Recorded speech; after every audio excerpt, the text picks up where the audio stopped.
ಶ್ರೀಗುರುಭ್ಯೋ ನಮಃ. ಶ್ರೀಯರಸಗಾಂಗೇಯನುತ ಕೌಂತೇಯ ವಂದಿತ ಚರಣ ಕಮಲದಳಾಯ ತಾಂಬಕ ರೂಪ ಚಿನ್ಮಯ ದೇವಕೀತನಯ ರಾಯ ರಘುಕುಲವರ್ಯ ಭೂಸುರ ಪ್ರಿಯ ಸುರಪುರ ನಿಲಯ ಚೆನ್ನಿಗರಾಯ ಚತುರೋಪಾಯ ರಕ್ಷಿಸು ನಮ್ಮ ನನವರತ. ಭಕ್ತಿ ಸಾರದ ಚರಿತೆಯನು ಹರಿಭಕ್ತರಾಲಿಸುವಂತೆ ರಚಿಸುವೆ ಯುಕ್ತಿಯಲಿ ಬರೆದೋದಿದವರಿಷ್ಠಾರ್ಥ ಸಿದ್ಧಿಪುದು. ಮುಕ್ತಿಗಿದು ನೆಲೆ ದೊರೆವುದು ಹರಿಭಕ್ತರನು ಲಾಲಿಪುದು ನಿಜಪತಿ ಭಕ್ತಿಗೊಲಿವಂದದಲ್ಲಿ ಲಕ್ಷಿಸು ನಮ್ಮ ನನವರತ. ಎಷ್ಟು ಚೆನ್ನಾಗಿದೆ ನೋಡಿ, ಇಲ್ಲಿ ಪ್ರತಿಜ್ಞೆಯನ್ನು ಮಾಡ್ತಾ ಇದ್ದಾರೆ. ಭಕ್ತಿಸಾರದ ಚರಿತ್ರೆಯನ್ನು ಹರಿಭಕ್ತರು ಗಮನ ಕೊಟ್ಟು ಕೇಳುವ ರೀತಿಯಲ್ಲಿ ಯುಕ್ತಿಯುಕ್ತವಾಗಿ, ಯುಕ್ತಿಯಿಂದ ಸಹಿತವಾಗಿ ರಚಿಸುವೇನು ಹಾಗೆ ಅಂತ ಸಂಕಲ್ಪ ಮಾಡ್ತಾರೆ ಗುರುಗಳು. ಅಂದ್ರೆ ಹರಿಭಕ್ತಿ ಸಾರವನ್ನು ನಾನು ರಚನೆ ಮಾಡ್ತೇನೆ ಹಾಗೆ ಅಂತ. ಇದನ್ನು ಸಂಯುಕ್ತಿಕವಾಗಿ ತಿಳಿದು ಯುಕ್ತಿ ಸಹಿತವಾಗಿ ನೋಡಿ, ಇದು ತುಂಬಾ ಇಂಪಾರ್ಟೆಂಟ್. ಯುಕ್ತಿ ಹಾಗೆಂದ್ರೆ ಏನು? ಯುಕ್ತಿ ಹಂಗಂದ್ರೆ ಲಾಜಿಕ್ ಅಂತ ಅರ್ಥ. ನಾವೇನೇ ಒಂದು ವಿಚಾರವನ್ನ, ದೇವರ ವಿಚಾರವನ್ನ ತಿಳಿಬೇಕು ಅಂದ್ರೆ ಕೂಡ ಅದರ ಹಿನ್ನೆಲೆಯಲ್ಲಿ ಯುಕ್ತಿ ಇರಬೇಕು. ಯುಕ್ತಿ ಅಂದ್ರೆ ಒಂದು logical analysis, logical reason, scientific reason ಅಂತ ಹೇಳ್ಬೋದು ಬೇಕಂದ್ರೆ ಕೂಡ. ಸೈನ್ಸ್ ಅಂದ್ರೆ ಏನು? ಸೈನ್ಸ್ ಅಂದ್ರೆ ಲಾಜಿಕಲ್ ಅನಾಲಿಸಿಸ್ ಮಾಡಿ ಅದನ್ನ ಕಾಸ್ ಅಂಡ್ ಎಫೆಕ್ಟ್ ಅಂತ ಹೇಳ್ತಾರೆ, ಅದೇ ಸೈನ್ಸ್. ಅದೇ ತರ ಈ ಶಾಸ್ತ್ರ ಸೂಪರ್ ಸೈನ್ಸ್. ಅದು ನಮ್ಮ ಗುರುಗಳು ಹಾಗೆ ಹೇಳ್ತಾ ಇದ್ರು. ಅದರಿಂದ ಇದೇನೋ ಕಟ್ಟುಕತೆ ಹಾಗೆ ಅಂತ ನಾವು ತಿಳಿಬಾರ್ದು. ಇದರ ಹಿನ್ನೆಲೆಯಲ್ಲಿ ತುಂಬಾ ರೀಸನ್ಸ್ ಇದೆ, ತುಂಬಾ ಲಾಜಿಕಲ್ ಥಿಂಕಿಂಗ್ ಇದೆ. ಅದನ್ನ ಯುಕ್ತಿ ಅಂತ ಕರೀತಾರೆ. ಆ ಯುಕ್ತಿ ಅದನ್ನ ಗುರುಗಳು ಇಲ್ಲಿ ತಿಳಿಸಿಕೊಟ್ಟಿದ್ದಾರೆ. ಆ ಯುಕ್ತಿಯನ್ನ ನಾವು ಅನಲೈಸ್ ಮಾಡಬೇಕು. ಯಾವ ಕಾರಣಕ್ಕಾಗಿ ಹರಿ ಸರ್ವೋತ್ತಮನಾಗಿದ್ದಾನೆ, ಯಾರಿಂದ ಜಗತ್ತು ಸೃಷ್ಟವಾಯಿತು ಹಾಗೆಂತರ ನಾವು ಪ್ರಶ್ನೆಯನ್ನ ಮಾಡಿಕೊಂಡು ಅದಕ್ಕೆ ಆನ್ಸರ್ ಕಂಡುಹಿಡಿಬೇಕು. ಎಫೆಕ್ಟ್ ಗೊತ್ತಿದೆ, ಕಾಸ್ ಕಂಡುಹಿಡಿಬೇಕು. ಜಗತ್ತನ್ನು ಸೃಷ್ಟಿ ಮಾಡಿದವ ಯಾರು? ದೇವರೇ ಯಾಕೆ ಸರ್ವೋತ್ತಮ, ಬೇರೆಯವರು ಯಾಕೆ ಇಲ್ಲ? ಹಾಗೆ ಅಂತೆಲ್ಲ ಒಂದು ಸ್ಯಾಂಪಲ್ ಕ್ವಶನ್ಸ್ ನಾವು ನೋಡುವುದಾದರೆ ಅದಕ್ಕೆ ಉತ್ತರವನ್ನ ನಾವು ಕಂಡುಹಿಡಿದು ಆ ಲಾಜಿಕಲ್ ರೀಸನ್ಸ್ ಅನ್ನ ನಾವು ತಿಳ್ಕೋಬೇಕು. ಅದನ್ನ ಯುಕ್ತಿ ಅಂತ ಕರಿತೀವಿ. ಈ ಗ್ರಂಥದಲ್ಲಿ ಅನೇಕ ಯುಕ್ತಿಗಳನ್ನ ಗುರುಗಳು ತಿಳಿಸಿಕೊಟ್ಟಿದ್ದಾರೆ. ಅದರಿಂದ ಯಾರು ಇದನ್ನ ಬರೆದು ಓದುತ್ತಾರೆ ಅವರ ಮನೋಭೀಷ್ಟ ಎಲ್ಲವೂ ಕೂಡ ಈಡೇರುತ್ತದೆ ಹಾಗೆ. ಅದರಿಂದ ಈ ಮಧ್ವನಾಮಕ್ಕೂ ಹಾಗೆ ಹೇಳ್ತಾರೆ. ಈ ಒಂದು ಗ್ರಂಥಕ್ಕೂ ಅಷ್ಟೇ ಮಹಿಮೆ ಇದೆ ನೋಡಿ. ಇದನ್ನ ಬರೆದು ಓದಿ ಕೇಳಬೇಕು. ಅದರೊಂದಿಗೆ ಮುಕ್ತಿಯ ಸಾಧನಕ್ಕೆ ಸಹ ದಾರಿ ತೋರತಕ್ಕದ್ದು. ಹೇಗೆ ಮೋಕ್ಷವನ್ನ ಪಡೆಯೋದು ಯೋಚನೆ ಮಾಡಬೇಡಿ, ಇಲ್ಲಿದೆ ಉಪಾಯ ಇದೆ ಇದರಲ್ಲಿ ಹಾಗೆ. ಆದ್ದರಿಂದ ಹರಿಭಕ್ತರು ಇದನ್ನ ಆದರದಿಂದ ಆಲಿಸಬೇಕು. ಪರಮಾತ್ಮನ ಭಕ್ತರು ಅವಶ್ಯವಾಗಿ ಇದನ್ನ ಕೇಳಬೇಕು ಹಾಗೆ ಅಂತ. ಪ್ರತಿವ್ರತ ಸ್ತ್ರೀಯರಿಗೆ ಅವಳ ಪತಿ ಒಲಿಯುವಂತೆ, ಪತಿವ್ರತ ಸ್ತ್ರೀಯರಿಗೆ ಅವರ ಪತಿ ಅವರ ಮೇಲೆ ಅನುಗ್ರಹ ಮಾಡೇ ಮಾಡ್ತಾನೆ. ಹೇಗೋ ಅದೇ ರೀತಿಯಾಗಿ ಸ್ವಾಮಿಯಾದ ಶ್ರೀಹರಿ ನೀನು ಒಲಿದು ಸದಾ ನಮ್ಮನ್ನ ರಕ್ಷಿಸು ಹಾಗೆ ಅಂತ ಪ್ರಾರ್ಥನೆ.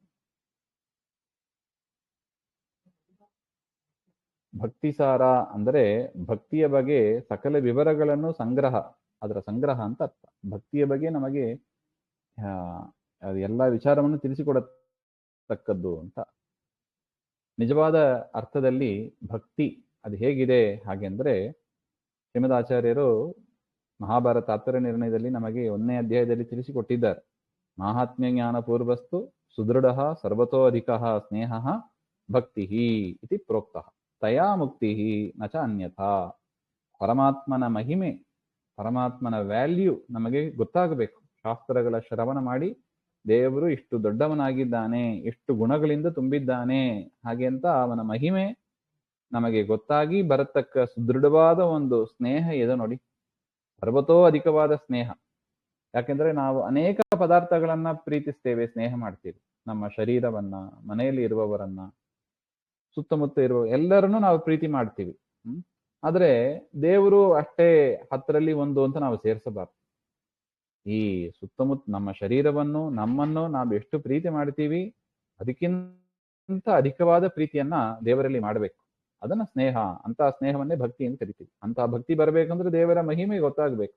ನಮಗೂ ದೇವರಿಗೆ ಏನು ಸಂಬಂಧ, ದೇವರಿಗೆ ಈ ಜಗತ್ತಿಗೂ ಏನು ಸಂಬಂಧ, ನಾವಿರತಕ್ಕ ಪ್ಲಾಟ್ಫಾರ್ಮ್ ಅದು. ಅದರಿಂದ ಆ ಈ ವಿಚಾರ ಎಲ್ಲ ನಮಗೆ ಗೊತ್ತಾಗಬೇಕು.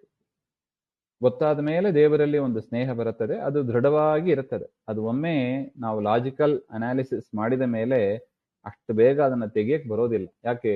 ಆ ಯುಕ್ತಿ ಅಂತ ಏನ್ ಹೇಳಿದ್ರು ಅಷ್ಟು ಗಟ್ಟಿ ಮಾಡಿಬಿಡುತ್ತದೆ. ಅದನ್ನ ಲಾಜಿಕಲ್ ಅನಾಲಿಸಿಸ್ ಮಾಡಿ ಒಂದು ವಿಷಯವನ್ನ ನಾವು ನಿರ್ಧಾರ ಮಾಡಿ ಹೀಗೆ ಅಂತ ಅದನ್ನ ಕನ್ಕ್ಲೂಡ್ ಮಾಡಿದ ಮೇಲೆ ಅಷ್ಟು ಬೇಗ ಅದನ್ನ ಅಲಗಾಡಿಸ್ಲಿಕ್ಕೆ ಬರೋದಿಲ್ಲ. ಅದರಿಂದ ಅಂತ ಮಹಿಮೆಯಿಂದ ಕೂಡಿದ ಸ್ನೇಹವನ್ನೇ ನಾವು ಭಕ್ತಿ ಅಂತ ಕರಿತೀವಿ. ದೇವರಲ್ಲಿ ಇಂತಹ ಭಕ್ತಿಯನ್ನು ಮಾಡಬೇಕು, ಇದು ಭಕ್ತಿ ಅಂತ. ಇಂತಹ ಭಕ್ತಿ ಬಗ್ಗೆ ತಿಳಿಸುವುದು ಸಹ ಸೇವೆಯ ಒಂದು ಮುಖ. ಅದನ್ನ ಈ ಗ್ರಂಥದಲ್ಲಿ ಮಾಡಿದ್ದಾರೆ. ಭಕ್ತಿಯನ್ನು ಹೇಗೆ ಮಾಡಬೇಕು ಅಂತ ನಮಗೆ ಮಾರ್ಗದರ್ಶನ ಮಾಡ್ತಾ ಇದ್ದಾರೆ ಈ ಗ್ರಂಥಗಳಲ್ಲಿ.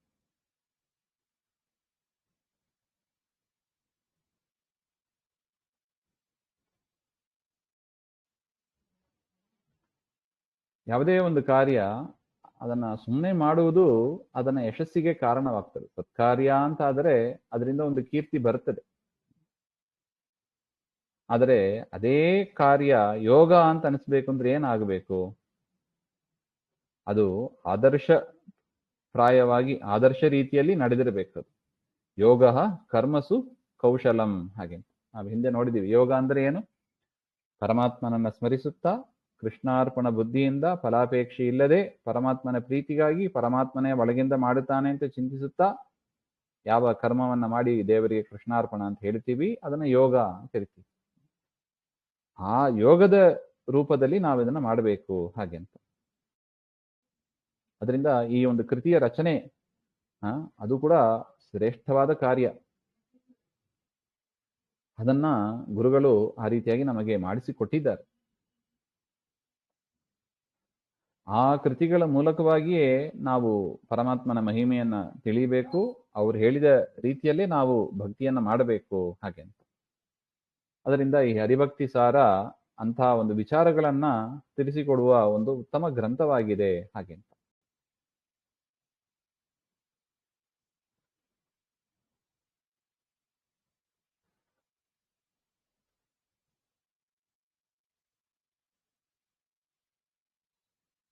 ಇನ್ನು ಯುಕ್ತಿ ಪದವನ್ನು ಹೇಳ್ತಾರೆ. ದಾಸರು ಇದನ್ನ ಯುಕ್ತಿಗೆ ಅನುಗುಣವಾಗಿ ರಚನೆ ಮಾಡಿದ್ದಾರೆ. ಅದರಿಂದ ಇದನ್ನ ಓದುವವರು ಸಹ ಯುಕ್ತಿಗೆ ಅದನ್ನು ಅನ್ವಯಿಸಿಕೊಂಡು ಓದಬೇಕು ಅಂತ ಅರ್ಥ. ಯುಕ್ತಿಗೆ ಅನ್ವಯಿಸಿಕೊಂಡು ಓದಬೇಕು ಅಂದ್ರೆ ಏನರ್ಥ? ಅದರಲ್ಲಿ ಇರತಕ್ಕ ರೀಸನ್ಸ್, ಲಾಜಿಕಲ್ ರೀಸನ್ಸ್ ಅನ್ನ ಫೈಂಡ್ ಔಟ್ ಮಾಡಿ ನಾವು ಅದನ್ನ ಅರ್ಥ ಮಾಡಿಸ್ಕೋಬೇಕು ಹಾಗೆ ಅಂತ. ಹೇಗೆ ಹೇಳುವವರು ಸಂಯುಕ್ತಿಕವಾಗಿ ಹೇಳಿರ್ತಾರೆ, ಅದೇ ರೀತಿಯಾಗಿ ಓದುವವರು ಕೇಳುವವರು ಕೂಡ ಸಂಯುಕ್ತಿಕವಾಗಿಯೇ ಅದನ್ನ ತಿಳ್ಕೋಬೇಕು ಹಾಗೆ ಅಂತ. ಅದೇನೆಂಬ ಅದನ್ನ ನಾವು ಮುಂದೆ ನೋಡೋಣ.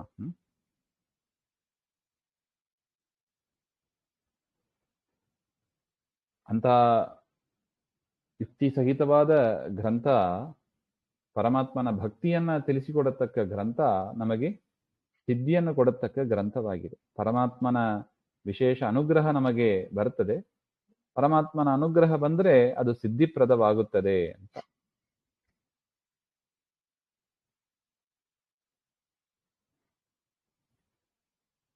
ಅದರಿಂದ ಬರೆದೋದಿದವರ ಇಷ್ಟಾರ್ಥ ಸಿದ್ಧಿಪುದು. ಭಕ್ತಿಯಿಂದ ಇದನ್ನ ಬರೆದು ಓದಿ ಯಾರು ಮಾಡ್ತಾರೆ ಅವರಿಗೆ ಇಷ್ಟಾರ್ಥ ಸಿದ್ಧಿಸ್ತದೆ ಹಾಗೆ ಅಂತ. ನಮ್ಮಲ್ಲಿ ಆ ಬರೆಯುವ ಅಭ್ಯಾಸ ಸ್ವಲ್ಪ ಕಡಿಮೆ ಆಗ್ತಾ ಬರ್ತಾ ಇದೆ. ಅದರಿಂದ ಗ್ರಂಥಗಳನ್ನ ಬರೆದು ನಾವು ಅಭ್ಯಾಸ ಮಾಡಬೇಕು ಅಂತ ಮುಖ್ಯ ಇದು.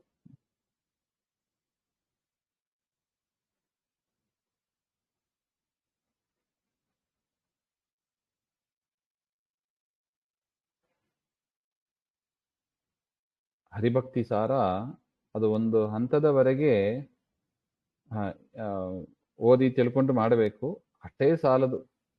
ಇನ್ನು ಹೆಚ್ಚಿನ ರೀತಿಯಲ್ಲಿ ಅದನ್ನ ಅಧ್ಯಯನಕ್ಕೆ ಯೋಗ್ಯವಾದ ಶ್ರೇಷ್ಠ ಆಧ್ಯಾತ್ಮಿಕ ಕೃತಿ ಅದು ಹಾಗೆ ಅಂತ ಅದು ನಾವು ಮನಗಾಣಬೇಕು.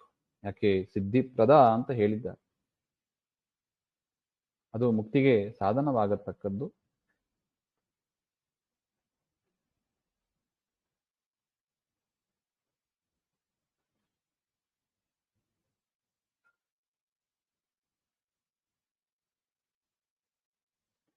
ಈ ಒಂದು ಪದ್ಯ ನೋಡಿದರೆ ಅದು ಫಲಶ್ರುತಿಯನ್ನ ಹೇಳಿದಂಗೆ ಇದೆ. ಈ ಗ್ರಂಥವನ್ನು ಯಾಕೆ ಓದಬೇಕು, ಓದಿದರೆ ಏನ್ ಫಲ ಹಾಗೆ ಅಂತ. ಸಾಮಾನ್ಯವಾಗಿ ಫಲಶ್ರುತಿ ಕೊನೆಯಲ್ಲಿ ಇರುತ್ತದೆ, ಮಧ್ವನಾಮದಲ್ಲೂ ಹಾಗೆ. ಆಮೇಲೆ ಜಗನ್ನಾಥದಾಸರು ಅದನ್ನೇ ರಚನೆ ಮಾಡಿಕೊಟ್ರು. ಆದರೆ ಅದು ಆರಂಭದಲ್ಲೇ ಇತ್ತು ಅಂತ ಇಟ್ಟುಕೊಳ್ಳಿ, ಅಧ್ಯಯನ ಮಾಡುವವರಿಗೆ ಅಲ್ಲಿ ಇನ್ನೂ ಹೆಚ್ಚು ಆದರ ಹುಟ್ಟುತ್ತದೆ. ಅದರಿಂದ ಫಲಶ್ರುತಿಯನ್ನ ಆರಂಭದಲ್ಲೂ ಹೇಳುವ ಕ್ರಮ ಇದೆ ಹಾಗೆ ಅಂತ.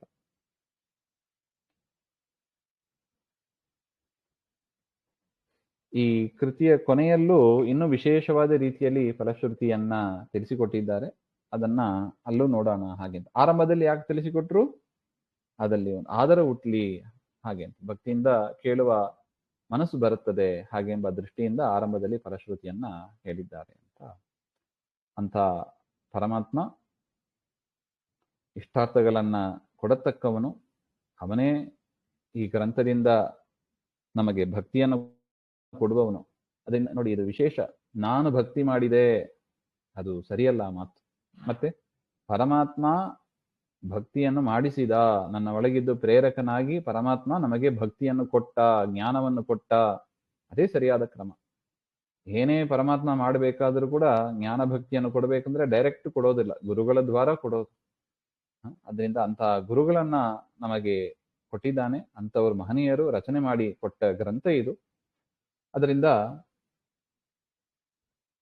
ಪರಮಾತ್ಮನ ಪ್ರೇರಣೆಯಿಂದಲೇ ಇದು ಆಗಿರೋದು ಎಂಬ ಒಂದು ವಿಚಾರವನ್ನ ನಾವು ಮನಸ್ಸಿನಲ್ಲಿ ಇಟ್ಕೋಬೇಕು ಹಾಗೆ. ಶ್ರೀಮಧ್ವಾಂತರ್ಗತ ಶ್ರೀಕೃಷ್ಣ ಅರ್ಪಣ. ಶ್ರೀ ಹರೇ ನಮಃ.